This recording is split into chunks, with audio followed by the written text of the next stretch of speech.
모든 일에는 시작이 있고 끝이 있습니다. 하루도 시작이 있고 또한 끝이 있으며 한 달의 시작도 있고 또한 끝도 있습니다. 한 해의 시작도 있고 마지막도 있는데 예레미야 애가 4장 18절의 말씀을 보면 우리의 끝이 가까웠고 우리의 날이 다하였고 우리의 마지막이 다가왔다. 그래서 마지막을 3번씩이나 똑같은 영어 단어로 이렇게 표현을 했어요. 예레미야 선지자는 바벨론에 의해서 자기 민족 남한국 유다가 멸망하게 된 것을 보면서 하나님의 백성들에게 그렇게 간절하게 우상숭배, 말씀 불순종에서 돌아오고 타락된 생활에서 돌아오기를 그렇게 외쳤건만 그 백성들이 듣지 않아서 결국에는 나라가 망하는 그런 그 광경을 쳐다보면서 눈물로 한탄하는 우리의 끝이 가까웠고 우리의 날이 다했고 우리의 마지막이 이르렀다. 그래서 우리가 이런 아름다운 마지막이 되어야 되는데 참 이런 고통스러운 수치스러운 절망적인 그런 한탄의 마지막이 되는 것은 참 부끄럽고 안타까운 일인 것입니다. 2020년 한 해 마지막도 며칠 남지 않았어요. 사실 송구영신 예배를 드린 지가 별로 오래된 것 같지 않은데 벌써 한 해가 다 지나가고 있습니다. 살과 같이 빠른 것이 세월이라는 것을 우리가 실감하게 되고 사실 우리가 송구영신 예배를 드릴 때는 많은 다짐을 하나님께 했어요. 그리고 뭔가 새롭게 결심했던 것들이 많이 있었는데 금년 한 해는 팬데믹으로 인해서 쫓기는 그런 형국에서 우리가 가졌던 다짐과 또 결심과 또 모든 노력이 참 열매를 제대로 거두지 못하는 그런 시간들이었습니다. 하나님께서 우리에게 주신 시간은 구원의 선물 다음으로 참 소중한 선물 중에 하나로 이것은 한 번 지나가면 다시는 우리가 되돌이킬 수 없는 되찾을 수 없는 회복할 수 없는 것이 우리에게 주신 세월 시간이라고 하는 것입니다. 한 해의 마지막만 있는 것이 아니라 우리 인생의 마지막도 있게 됩니다. 점점 그날이 가까워 오고 있어요. 사실 우리는 얼마 동안 살게 될지 잘 알 수는 없지만은 그날이 언제 있는지 우리는 알 수 없지만은 머지않아서 내 인생의 종말이 있게 된다는 것을 우리가 기억한다고 하면 우리의 미래는 좀 더 달라지게 될 것입니다. 사실 지난 1년 동안 팬데믹으로 인해서 얼마나 많은 사람들이 목숨을 잃었습니까? 거기에는 나이 든 분들도 계시지만 젊은 사람들도 많이 포함되어 있고 그런 참 불확실한 절망적인 그런 상황 가운데서 우리가 한 해를 지내왔는데 사실 그 사람들에게만 인생의 종말이 있었던 게 아니라 바로 오늘 저나 여러분 모두에게도 인생의 마지막이 언제 있는지 오늘 밤이 될지 내일이 될지 우리는 장담할 수가 없는 것입니다. 우리의 생명은 하나님 손에 달려 있고 하나님이 지금까지 우리를 붙들어 주셔서 오늘까지 이렇게 오게 된 것입니다. 그래서 우리는 하루하루 살면서 오늘이 내 인생의 마지막이라고 하는 그런 생각을 가지고 우리가 성실하게 살 때에 후회와 부끄러움이 없게 될 것이고 열매 있고 가치 있는 삶을 살게 될 것입니다. 인생의 마지막만 있는 것이 아니라 세상의 마지막도 점점 가깝게 다가오고 있습니다. 베드로전서 4장 7절에 보면 만물의 마지막이 가까웠으니 그러므로 너희는 정신을 차리고 근신하여 기도하라는 그런 말씀이 있어요. 거기 보면 마지막 때가 점점 가까워오고 있다는 것은 경고의 메시지인 것입니다. 정신 차려서 살라고 하는 것입니다. 그러면서 그날이 덫과 같이 그날이 내게 심판의 날이 되지 않도록 정신을 차리고 깨어서 기도하게 될 때에 내가 어떻게 생각하고 있는지, 내가 어떻게 살아가고 있는지, 내가 어떻게 무엇을 행하고 있는지 알 수 있는데 정신 차리지 못하면 그냥 세월만 낭비하게 된다고 하는 것, 아무 열매도 없는 그런 삶이 될 수밖에 없다는 것입니다. 마태복음 24장을 보면 우리 주님께서 마지막 때의 징조에 대한 말씀을 쭉 하시면서 왜 마지막 때의 징조에 대해서 말씀해 주셨는가? 물론 예수님께서 하신 말씀은 역사 일에 계속해서 크고 작은 그런 환난들이 있었지만은 그러나 마지막 때가 될수록 이 세상의 심판과 예수 그리스도의 오심이 가까울수록 점점점 더 큰 환난과 고통이 있게 된다. 그래서 요한계시록에서는 큰 환난이라 그렇게 표현을 했어요. 큰 환난. 거기에 보면은 주님께서 하신 말씀이 난리와 난리 소문을 듣겠고, 전 세계에서 일어나고 있는 난리들, 과거에는 지구 저편에 일어났던 그런 일들을 이쪽에서 알려면 많은 시간들이 흘렀지만 지금은 이제 그냥 순간에 다 알 수 있는 이런 시대를 우리가 살아가고 있어요. 난리와 난리의 소문이 있겠고 처처의 기근과 지진과 전염병이 있게 될 것이고 사랑이 식어지게 될 것이며 거짓 선지자들이 많이 일어나서 사람들의 영혼을 미혹해서 넘어지게 만드는 일들이 참 많다고 하는 거예요. 그러면서 불법이 성하게 된다.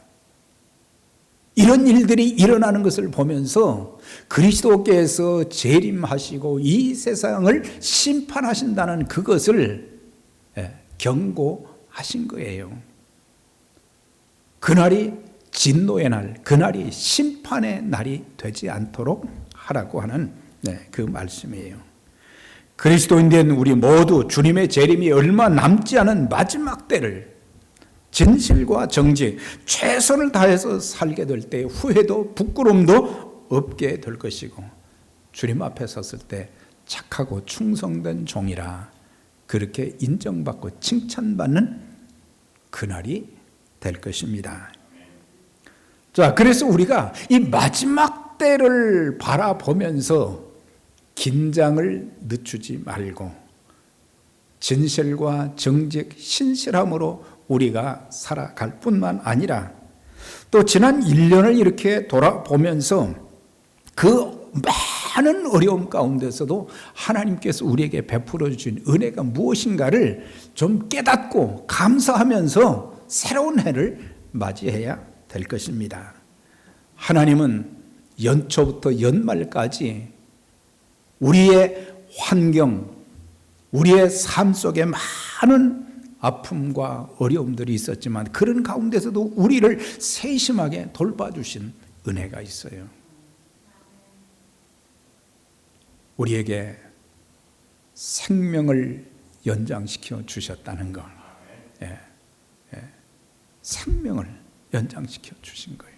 네. 먼저 세상을 떠난 사람들이 우리보다 죄가 많아서 먼저 죽은 것은 아니에요. 예. 그럼에도 불구하고 우리에게 생명을 연장시켜 주셔서 정상적인 호흡을 할 수 있게 하시고, 그래서 생명의 연장과 더불어 수많은 바이러스의 그런 공격에도 불구하고 하나님께서 우리를 붙들어 주셔서 건강하게 또 지낼 수 있도록 베풀어 주신 것이 큰 은혜입니다. 우리가 풍요롭게 살지는 못했지만 먹을 것이 있고 입을 것이 있고 그 다음에 거할 곳이 있다고 하는 것도 은혜인 것입니다. 우리가 예수 믿어 구원받은 것은 세상에서 가장 큰 은혜요. 우리가 주의 일에 쓰임받게 된 것도 큰 은혜입니다. 우리의 가정과 교회를 지켜주신 것도, 선교와 구제 사역도, 어려운 중에도 감당할 수 있었던 모든 것들은 오직 하나님의 은혜였습니다. 참 생각하면 생각할수록 많은 분들이 교회를 나오지도 못하고 이런 가운데 어떻게 하나님께서 하나님의 교회를 지키시고 필요한 것을 공급해 주셔서 하나님의 사역이 정상적으로 선교와 구제에 힘쓸 수 있도록 해 주신 것, 오직 하나님의 은혜입니다. 사무엘상 7장 12절에 보면 사무엘 사사요 선지자인 사무엘이 사역하던 그 시기에 블레셋 사람들이 이스라엘을 공격해 왔어요. 백성들이 막 떨면서 난리가 났습니다. 그리고 당신은 우리를 위해서 하나님 앞에 좀 기도해서 우리를 블레셋 사람의 손에서 좀 구원해 달라고 막 그렇게 애원을 하니까 사무엘이 먼저 하나님 앞에 제사를 드려서 예배를 드리고, 하나님 앞에 예배를 드렸는데 어떤 일들이 일어나게 되었느냐. 하나님께서 큰 우레를 바라셔가지고 블레셋의 그 강대한 적들을 한순간에 물리쳐 주셨어요. 그래서 사무엘이 너무 감사해서 또 하나님 앞에 예배를 드리면서 제사를 드리면서 뭐라고 말했느냐면은 여호와께서 여기까지 우리를 도우셨다 하고 그 이름을 에벤에셀이라 했다 그랬어요. 여기까지 도와주셨다. 우리가 하나님께 예배드리고 기도하면 하나님께서 특별한 은혜와 능력의 손길로, 축복의 손길로 함께해 주셔서 대적도 막아주시고 모든 위기에서 건져주시고, 그래서 사무엘 선지자가 너무 기뻐서 여기까지 하나님께서 나를 도우셨다. 우리가 한 해를 이제 며칠만 앞두면 마감하게 되는데 에베네셀의 역사가 저와 여러분들 모두에게 있게 된 것인 줄 믿습니다. 하나님께서 여기까지 도와주셨는데 여기까지만 그것은 아니에요. 지금까지 도와주신 하나님께서 새해에도 앞으로의 내 인생 여정에도 하나님이 세심하게 구체적으로 돌보아 주시고 인도해 주실 것이기 때문에 이 에베네셀의 하나님을 늘 찬송하고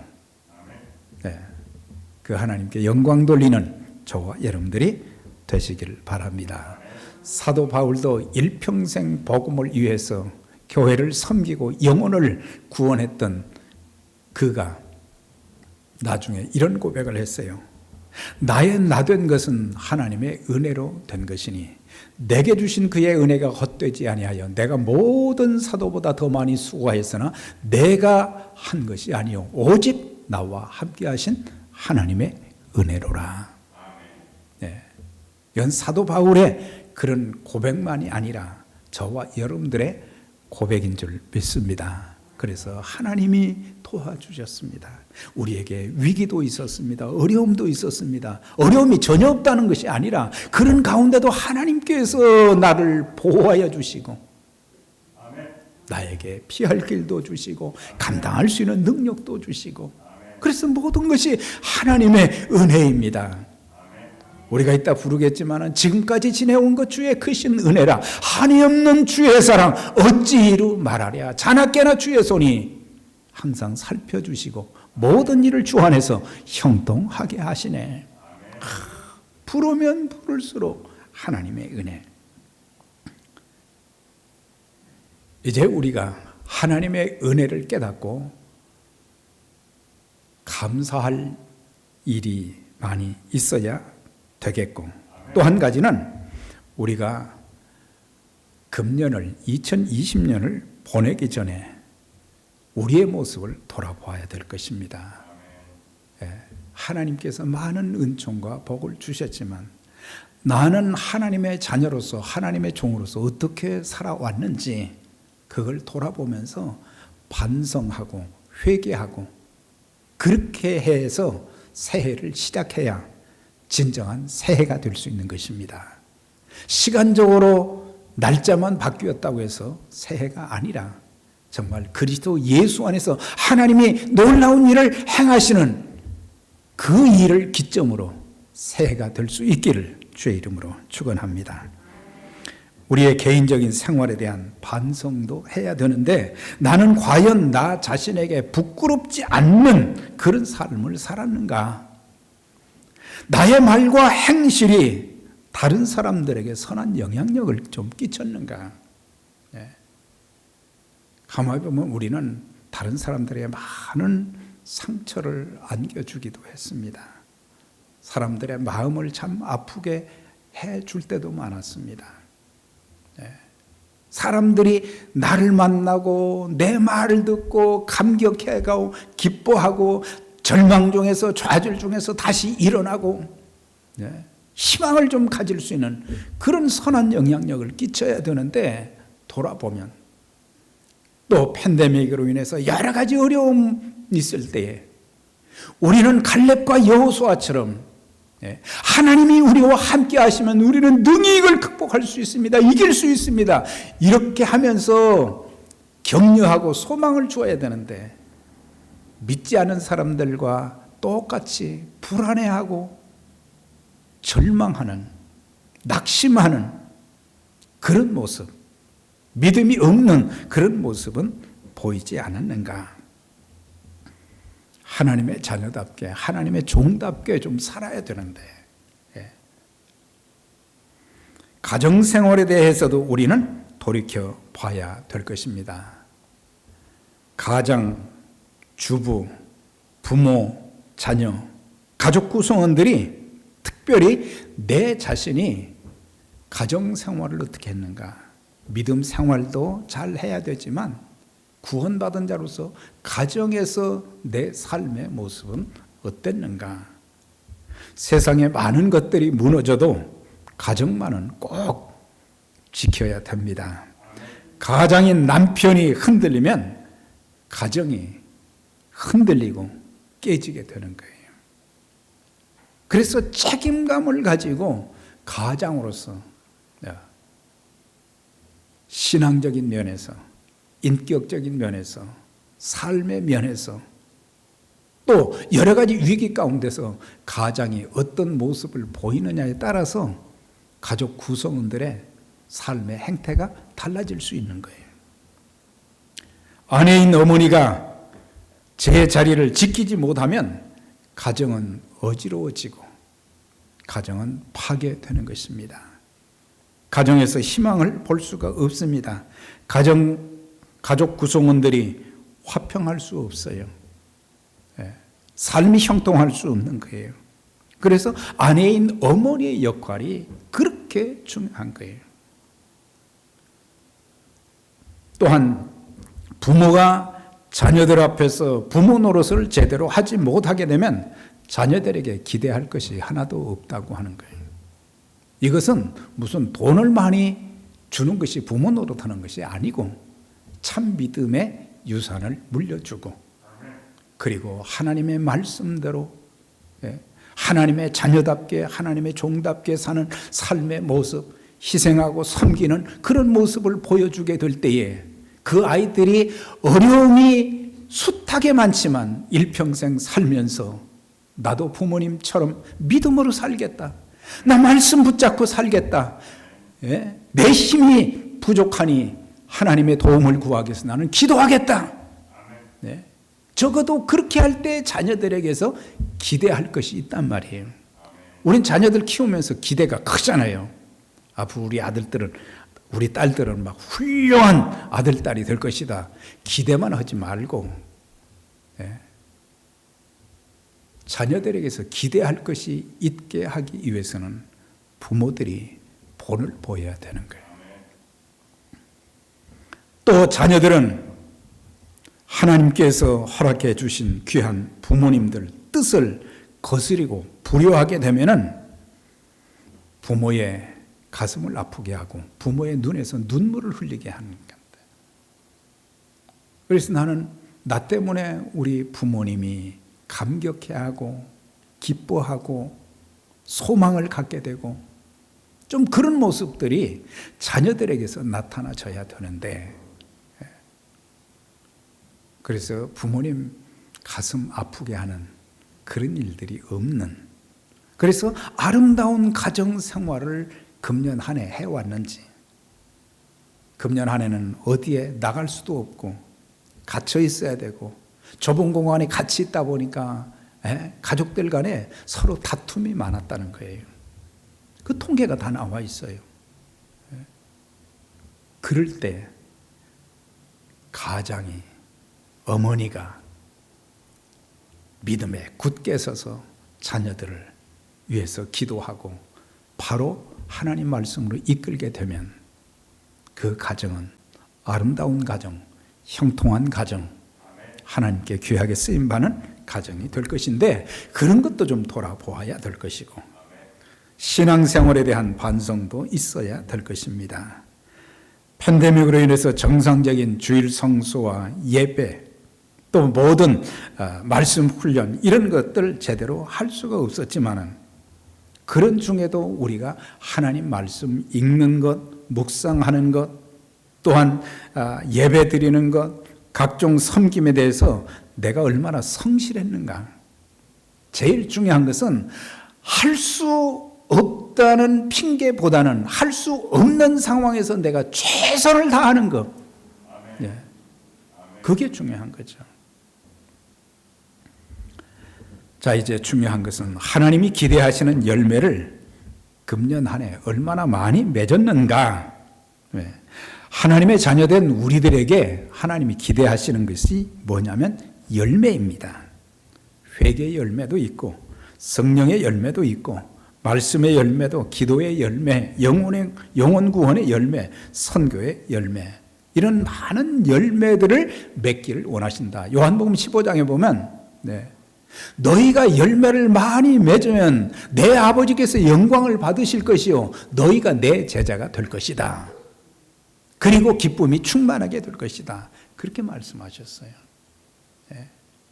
우리가 돌아보면서 나는 어떤 열매를 좀 맺었는가. 마태복음 3장 10절에 보면 이미 도끼가 나무 뿌리에 놓였으니 좋은 열매 맺지 아니하는 나무마다 찍혀 불에 던지우리라. 열매가 없으면 쓸모가 없다고 하는 거예요. 쓸모가 없다는 거예요. 마태복음 21장 19절에 보면 길가에서 한 무화과 나무를 보시고 주님께서 그리로 가사 잎사귀밖에는 아무것도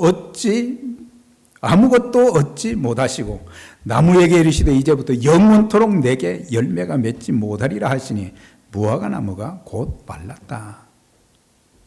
더 이상 열매 맺을 수 있는 기회를 상실하게 되었다는 것을 가르쳐 주고 있어요. 오늘 본문도 똑같은 맥락에서 주시는 말씀이에요. 네.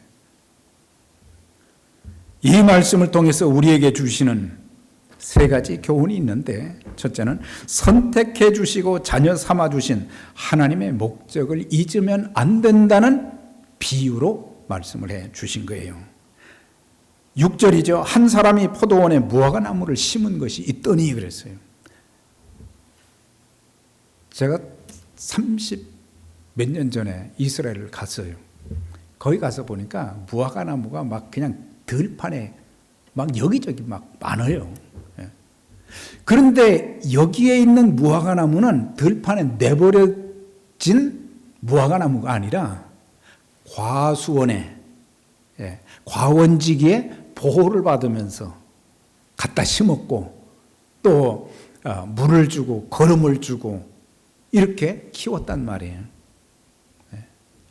왜 그랬을까요? 주인이 목적이 있어서 특별히 버려진 것을 갖다가 거기다 심어 놓은 것처럼, 하나님께서 우리에게 목적하시는 것은 바로 열매라고 하는 것입니다. 무화과 나무는 관상수가 아니에요.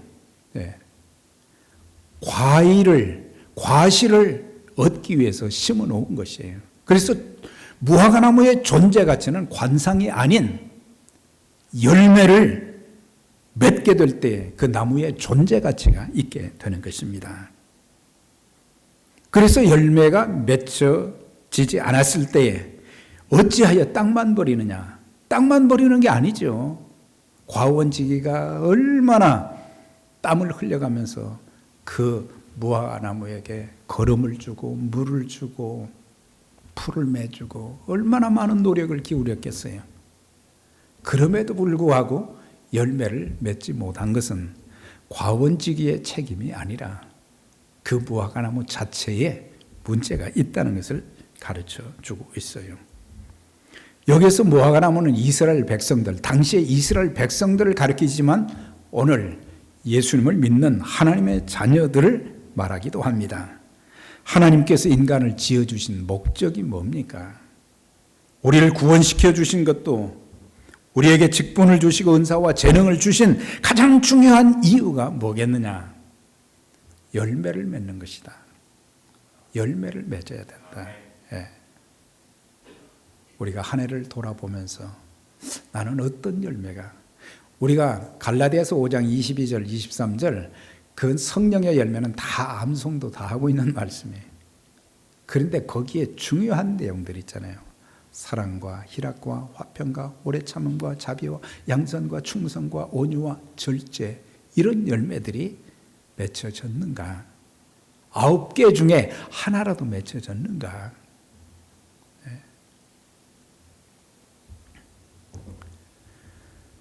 또한 6절과 7절에 보면은 와서 그 열매를 구하였으나 얻지 못한지라 과원지기에게 이르되 내가 3년을 와서 이 무화과 나무의 실과를 구하되 얻지 못하니 찍어버려라. 땅만 왜 버리느냐? 주인이 그렇게 말한 것은 열매를 맺기까지 기다려주시는 하나님의 인내를 여기서 말씀해 주고 있는 거예요. 하나님은 기다려주시는 하나님이세요. 심어놓고 1년을 기다렸는데 없어요. 2년을 기다리고 또 가서 보았는데 또 열매가 없어요. 3년을 또 가서 기다리고 가서 보았는데 열매가 없는 거예요. 1, 2년은 모르지만 3년이 되면 열매를 맺어야 하는 것이 무화과 나무의 존재 가치를 나타내는 것입니다. 여기서 3년간이나 구하였다고 하는 것은, 기다렸다고 하는 것은 그만큼 하나님께서 인내하셨다고 하는 거예요. 저 자신을 돌아볼 때도 하나님이 참아주실 때가 참 많으셨어요. 제가 잘못 생각하고 잘못 판단하고 또한 언행 심사가 형편이 없고 하나님께서 주신 일에 신실하지 못하고 그때마다 채찍을 내리치셨다면 살아남지를 못했을 거예요. 근데 하나님께서 오래 기다려 주셨어요. 그래서 생각나게 하셨어요. 깨닫게 해 주셔서 다시 하나님 앞에 바로 설 수 있는 그런 기회를 자꾸 주셨어요. 저만 그렇게 기다려 주신 것이 아니라 우리 모두에게도 하나님은 그렇게 기다려 주셨다고 하는 거예요. 네. 하나님이 그때그때마다 채찍질 하셨으면 우리는 나만 알 수가 없는 거예요. 어떤 사람은 3년이 아니라 5년을 기다렸는데도 변하지 않는 거예요. 예수님을 닮아가야 되는데 닮은 모습이 보이지 않고 인간의 그 좋지 못한 그런 속성만, 육체의 욕심들, 거듭나지 못한, 성령의 선물을 받지 못한 그런 모습으로 교회 생활을 하시는 분들, 하나님은 오래 참아주셨는데 좀 달라져야 되죠. 말씀드렸죠? 새해 하면은 새로운 것이 있는 해가 돼야지, 날짜만 이렇게 바뀌어서 또 새날이 되니까 희망을 갖는 것은 그거는 참된 희망이 아닌 거죠.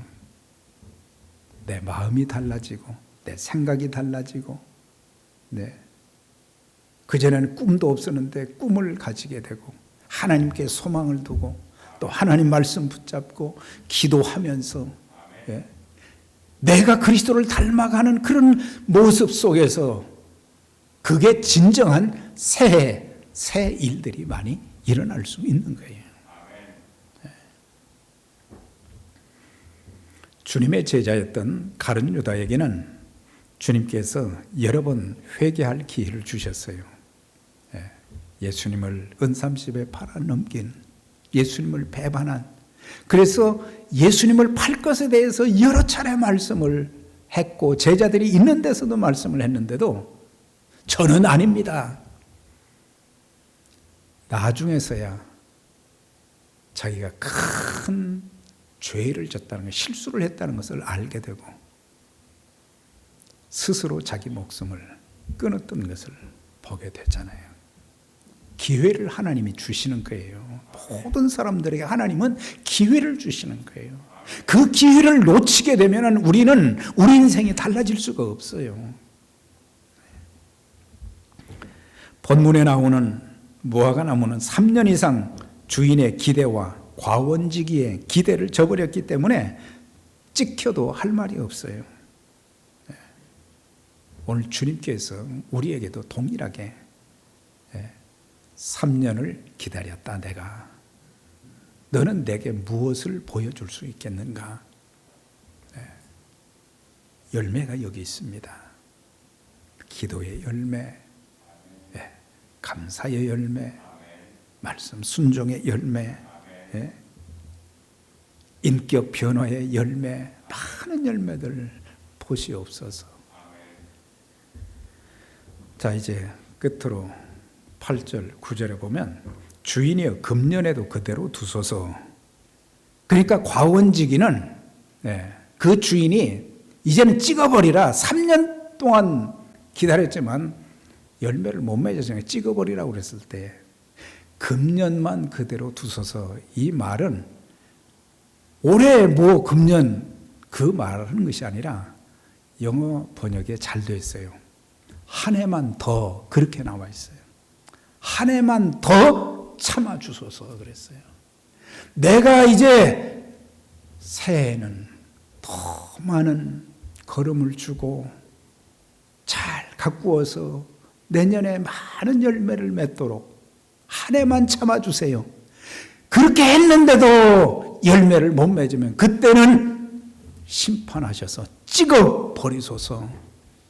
여기서 과원지기는 주님을 말하는 거예요. 주님께서는 우리를 위해서 하나님 앞에 끊임없이 중보의 기도를 드리시는 거예요. 우리 죄를 위해서 죽으셨을 뿐만 아니라 우리가 이 땅에 살면서 하나님의 자녀라고 하면서도 하나님 자녀답게 살지 못하고 하나님 영광을 가리우고 주님의 마음을 아프게 하고 그럴 때마다 우리를 위해서 중보 기도하시는 분이 주님이세요. 그 주님의 은혜로 우리가 살아가고 있다는 것을 잊지 말아야 되는 거예요. 사랑하는 여러분, 예수 그리스도의 중보로 인해서 하나님께서는 우리에게 다시 한번 기회를 주시는데, 그것이 이제 2021년이라고 하는 새해를 우리에게 주시는데, 이것은 우리에게 새로워지는, 달라지는, 변화되어지는, 그리스도의 모습을 닮아가는 하나님의 자녀로서의, 하나님의 종으로서의 축복받으며 쓰임받는, 그것을 기대하시고 우리에게 또 새로운 한 해를 생명 주시고 건강 주신, 그걸 알아야 될 것입니다. 이제부터는 우리에게 주시는 삶의 기간 동안 회개의 열매, 성령의 9가지 열매, 전도와 선교의 열매, 기도의 풍성한 열매를 맺어서 하나님을 영화롭게 하고, 그리고 하나님 나라를 확장시키는 일에 우리 모두와 에베네셀 선교교회가 연합해서 하나님의 큰 뜻을 이루어드리는 일에 쓰임받게 되시기를 주의 이름으로 축원합니다.